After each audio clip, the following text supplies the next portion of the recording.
Hey guys, this is T S Pathak and welcome to my channel. So आज के इस video में मैं आपको ये बताऊंगा कि जो डीएसएसबी का स्किल टेस्ट होता है स्टेनोग्राफी का और जो टाइपिंग स्किल टेस्ट होता है वो किस तरीके से होता है, उसमें क्या रोल होते हैं और जो मैंने अपना स्किल टेस्ट दिया था उसका पूरा का पूरा एक्सपीरियंस मैं आपके साथ शेयर करूँगा। और बाकी अब जैसे जो अब जो ये स्टेनोग्राफर का एग्ज़ाम ये स्किल टेस्ट होगा, और तो ये इसी के लिए नहीं, बाकी जो भी आगे स्किल टेस्ट होंगे उन सब के लिए वो ये हेल्पफुल वीडियो रहेगी आपके लिए। और बाकी जब भी स्किल टेस्ट हो तो उससे पहले जो भी इंस्ट्रक्शंस आती है आप उसे ज़रूर पढ़ लिया करें। जैसे इस बार जो इन्होंने इंस्ट्रक्शन दिए हर बार नॉर्मल सेम ही होती है, बाकी फिर भी आपको एक बार पढ़ लेना चाहिए। तो मैं आपको अपना एक्सपीरियंस बताता हूँ और इसमें ये बताऊँगा कि ये इस बैक स्पेस काम करता है या नहीं करता, जो टाइपिंग के लिए मैटर जो है वो पेज पे देते हैं या फिर कंप्यूटर पे, तो इन सबको मैं क्लियर करूँगा। तो सबसे पहले जो आपको जो ये एग्ज़ाम सेंटर पे है, जो टाइम से पहुंच जाओ, आधे घंटे पहले पहुंचो तो ज़्यादा सही रहता है। फिर आपकी चेकिंग होगी, आप अंदर चले जाओगे, रोल नंबर मैच करके वो आपको रूम में बिठा देंगे। और जिनका स्टेनोग्राफी का टेस्ट होगा वो फिर जो भी डॉक्यूमेंट्स वगैरह चेक होंगे, बायोमेट्रिक होता है और आधार कार्ड ये सब, फिर वो हम एक अलग रूम में ले जाएंगे। फिर उसके बाद वहाँ पे जो स्पीकर होता है वो आते हैं, वो इंस्ट्रक्शंस देते हैं और नोटपैड प्रोवाइड किया जाता है, पेंसिल प्रोवाइड की जाती है। नोटपैड प्रोवाइड किया जाता है, पेंसिल अपनी तरफ से, और ये आपकी मर्ज़ी है कि आप पेंसिल से लिखो या पेन से लिखो, अपनी तरफ से खुद लिख के आना पड़ता है। इसमें कोई इशू नहीं है कि पेन से लिखोगे या फिर पेंसिल से लिखोगे। और दूसरा ये, जो वहाँ पे जो स्पीकर होते हैं वो पर्सन बोलते हैं, मतलब कोई डैग या वगैरह नहीं लगा होता, वहाँ पे पर्सन आते हैं, वो डिक्टेट करते हैं डिक्टेशन। तो सबसे पहले आपको वो डिक्टेशन के लिए बिठा देंगे और फिर स्टार्टिंग में 1 मिनट के लिए डेमो देते हैं कि उनकी आवाज़ क्लियर है नहीं, या फिर सुनने में कोई दिक्कत तो नहीं हो रही। फिर उसके बाद ऐसे 2 बार और होता है और वो पूछते हैं, अगर क्लियर है तो एक और बार मोड डिक्टेट कर देते हैं वो एज ए मोक के लिए। और जब बिल्कुल ठीक रहता है तब वो एक्चुअल जो पैसेज होता है उसे डिक्टेट करते हैं 10 मिनट के लिए। अब अगर 80 की स्पीड है तो वो 800 वर्ड बोलेंगे, 100 की स्पीड है तो वो 1000 वर्ड बोलते हैं, इस तरीके से।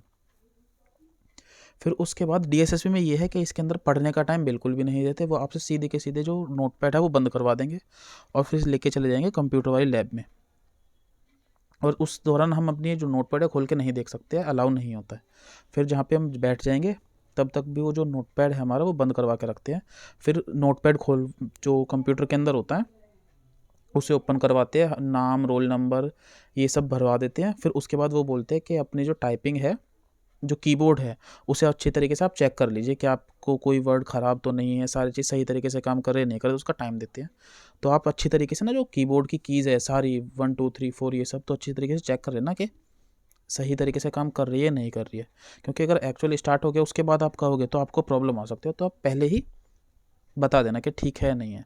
फिर उसके बाद जब वो बोल देते हैं सर कि हाँ भाई सारी चीज़ ठीक है, तब वो टाइम सेट करते हैं, टाइमर होता है उनके पास, और वो स्टार्ट कर देते हैं। और अगर 80 की स्पीड है तो आपको 50 मिनट मिलते हैं, और अगर 100 की स्पीड है तो 40 मिनट मिलते हैं टाइप करने के लिए। और वो तो फिर आपको नोटपैड अपनी खोलनी है जिस पर आपने स्टेनो लिखी है और फिर टाइप करना है जो भी आपने टाइप करना है। फिर उसके बाद जैसे ही 50 मिनट जो भी उनका टाइम होता है वो कंप्लीट होता है, वो स्टॉप बोल देते हैं और उसके बाद आपको रुकना होता है और वो कीबोर्ड अंदर करवा देते हैं, तब आप कुछ नहीं टाइप कर सकते। फिर उसके बाद क्या करते हैं, वो बिठाए रखते हैं और जो हमारा पैसेज होता है उसे प्रिंट आउट से निकलवाते हैं और उस पर साइन करवा देते हैं कि बाद में ये रहे कि ये हमने ही लिखा है, किसी और ने नहीं लिखा। तो आपका ये, और जो इसके अंदर हिंदी का फ़ॉन्ट होता है वो कृति देव वाला होता है इसके अंदर, जैसे इन्होंने बता भी रखा है, ये रहा कृति देव। इसलिए मैंने कहा जो इंस्ट्रक्शंस है ना जो पहले आते हैं उसे आप ज़रूर पढ़ लिया करें। और इंग्लिश के लिए तो नॉर्मल ही है जो कीबोर्ड होता है। तो जब आप टाइप कर देते हैं वो पैसेज निकाल के प्रिंट आउट दे देंगे, आपसे साइन करवा लेंगे। फिर उसके बाद इसके बाद टाइपिंग का भी टेस्ट होता है इसमें, जो कि नॉर्मल होता है। ये नोटिफिकेशन जब आता है तब उसमें होता है, जैसे हमारा हुआ था इस जो स्किल टेस्ट था टाइपिंग का भी। तो वो बिठा के रखेंगे, फिर उसके बाद दोबारा से नोटपैड खोलेंगे, वो कंप्यूटर के अंदर जो होता है उसमें रोल नंबर वगैरह लिखवाएंगे। और फिर जो टाइप और ये जो टाइपिंग के लिए स्किल टेस्ट, ये हर जगह जो भी होता है इसका, जैसे जो अलमद के लिए है स्किल टेस्ट टाइपिंग का, तो उसमें यही चीज़ होगी नॉर्मल हर जगह, ये डीएसएसबी में यही होता है। तो एक पैसेज A4 साइज़ की शीट पे पैसेज लिखा होगा इंग्लिश में, या हिंदी की टाइपिंग है तो हिंदी में लिखा होगा, वो आपको प्रोवाइड करते हैं। और फिर टाइम पहले तो आपको कीबोर्ड चेक करवा देंगे कि सही है नहीं है। वैसे आप अगर अगर आप स्टेनो को दे रहे हो तो आप उसी पे थोड़ी देर बाद वो उसी पे टाइप करना होता है आपको कीबोर्ड पर, तो चेक करने का कोई मतलब नहीं है क्योंकि वो ठीक ही टाइप किया है आपने उसमें। फिर उसके बाद वो टाइमर सेट कर देते हैं 10 मिनट का, और फिर स्टार्ट करेंगे। और उसमें आप बैक स्पेस नॉर्मल, मतलब आप कितने भी बैक स्पेस दबाओ या उसे काटो या फिर दोबारा लिखो, कोई मतलब नहीं, क्योंकि वो नोटपैड है। नो सिंपल जैसे आप घर पे टाइप करते हो वैसे ही वहाँ पे टाइप करने को मिलेगा। A4 साइज़ की शीट पे जो पूरा मैटर होगा वो लिखा होगा और आपको वो टाइप करना होगा 10 मिनट तक, और जैसे ही वो टाइम ख़त्म हो जाएगा वो स्टॉप बोल देंगे। तो ये आपका पूरा का पूरा पैसेज था। और इसके अंदर जो स्टेनोग्राफी के अंदर किस तरीके से वो एरर काउंट की जाती है, तो इसमें पूरा का पूरा जो SSC का पैटर्न है वही फॉलो होता है, इवैल्यूएशन क्राइटेरिया। 7 पर जो 10% अगर 80 की स्पीड है तो 10% अलाउ होती है, और अगर C की है 100 की स्पीड है तो फिर 5% एरर अलाउ होती है। तो ये वाला क्राइटेरिया है।